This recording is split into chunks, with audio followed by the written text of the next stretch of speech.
बरसात की वो रात कुछ ज्यादा ही शांत थी। इतनी शांत कि झिंगरों की आवाज भी जैसे डर के मारे चुप हो गई थी। महाराष्ट्र के कोंकण इलाके में बसा एक छोटा सा गांव, देवखेड़। गांव के बाहर एक पुराना सूखा आम का पेड़ खड़ा था।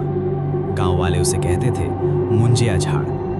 कोई भी बच्चा सूर्यास्त के बाद उस पेड़ के पास जाने की हिम्मत नहीं करता था। कहते हैं जो लड़का मौत से पहले जनेऊ नहीं पहन पाया, उसकी आत्मा मुंजिया बन जाती है और फिर वो आत्मा किसी पेड़ में बस जाती है। राहुल मुंबई से अपने गांव देवखेड़ गर्मियों की छुट्टियों में आया था। शहर में पला बढ़ा राहुल इन सब बातों को अंधविश्वास मानता था। पहली ही रात दादी ने सख्त हिदायत दी, बाड़ा, रात को शाम के पेड़ के पास मत जाना, वो मुंजिया है, बच्चों को बुलाता है। राहुल हंस पड़ा, दादी ये सब कहानियां हैं, भूत वूत कुछ नहीं होते।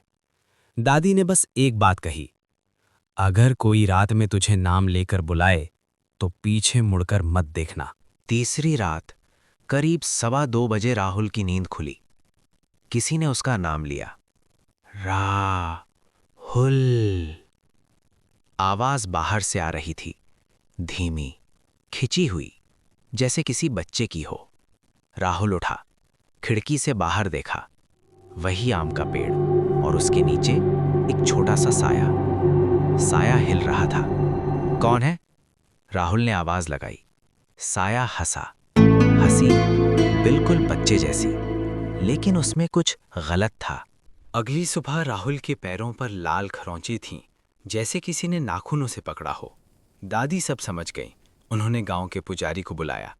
पुजारी ने कहा, मनुष्य ने इसे देख लिया है, अब ये इसे छोड़ेगा नहीं। राहुल डरने लगा, लेकिन अब बहुत देर हो चुकी थी।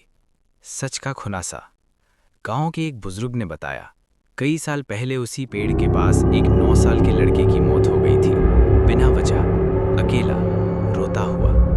मरते वक्त उसने बस एक ही बात कही थी, कोई मेरे साथ खेले। उसके बाद से हर कुछ सालों में कोई बच्चा रात में उस पेड़ के पास चला जाता और फिर या तो बीमार पड़ जाता या गायब हो जाता। उस रात राहुल को फिर आवाज आई, राहुल खेलने आना। इस बार आवाज कमरे के अंदर थी। राहुल की आंखें खुली।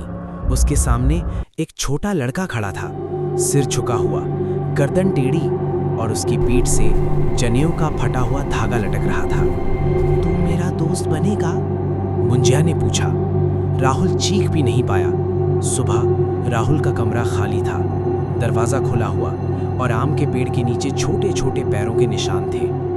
आज भी देवखेड़ गांव में सूरज ढलते ही कोई उस पेड़ के पास नहीं जाता, क्योंकि कहते हैं अगर रात में कोई बच्चा तुम्हें नाम लेकर बुलाए और तुम मुड़कर देख लो तो अगली आवाज तुम्हारी नहीं होगी, क्योंकि मुझे अकेला नहीं रहना चाहता।